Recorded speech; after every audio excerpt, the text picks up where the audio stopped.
Hello, my name is Mitch. I will tell you about my experience. I'm not sure whether this is something that smells of the paranormal or whatever the exact term is, but after that something came to me. I started to believe in things related to the paranormal. 1 week after I moved in with my brother, Edwin, after my house was confiscated, I had finished packing. Edwin quite agreed with the idea of me moving in with him, considering we haven't seen each other for 10 years. I'm also happy about this. I fell asleep soundly after all my stuff into the house. After a week, I heard some rustling outside my house around 1 in the morning. I thought it was a raccoon, so I ignored it and went back to sleep.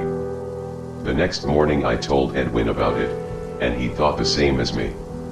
The next night, I thought I heard the sound of a window opening and the sound of heavy footsteps, as if something was entering the room. I jumped up and checked the entire room, but I saw nothing. The next morning, Edwin dropped his coffee cup when he saw how I was doing. He showed me a mirror for me to look in. A white gash adorned my cheek.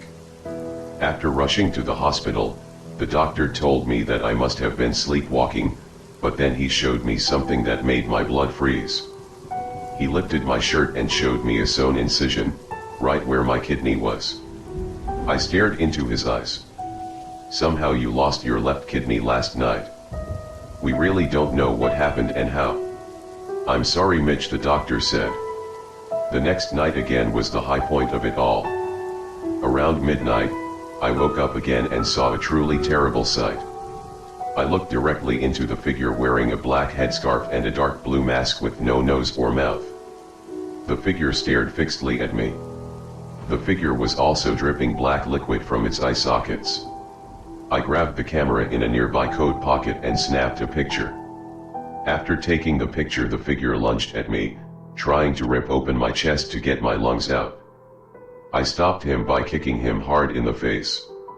I ran out. Earlier I grabbed my wallet. I'm going to need money. I ran away from Edwin's house in the middle of the night.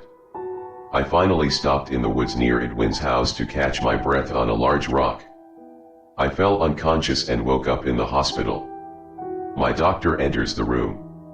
The same doctor who treated me before. I have some good and bad news for you, Mitch.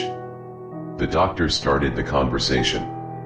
The good news is that you only have minor injuries, and your parents will be picking you up soon. What a relief to hear. The bad news is that your brother was killed by something. Excuse me. My parents drove me back to Edwin's house to collect things. When I entered the room I felt traumatized and horrified, but tried to stay calm. I took the camera and stopped.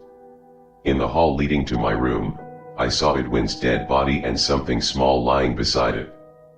I picked up the little thing and got into the car without even talking about Edwin's body. I checked the small object I picked up earlier. What I saw almost made me gag. I clutched one of my missing kidneys, which looked like they had been half-eaten, with the black liquid covering them.